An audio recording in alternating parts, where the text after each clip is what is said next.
शपथ ग्रहण करुछि कि रोगर लक्षण थिबा व्यक्ति को संदेह कले निकटस्थ सरकारी स्वास्थ्य केंद्र को परामर्श पई पठाइबी जदि तांको कुष्ठ रोग होइथिबो तेबे तांकर संपूर्ण चिकित्सा पाइबारे साहाय्य करिबी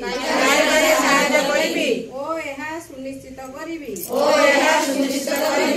जदि मो परिवार रे ओडिसा रे एवं समाज रे केही कुष्ठ रोगाक्रांत व्यक्ति सामाजिक भेदभाव रोकिबा लागि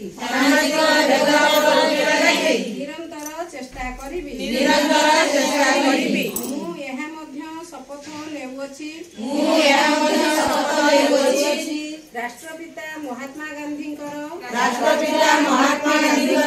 स्वप्न कुष्ठमुक्त भारत गठन रे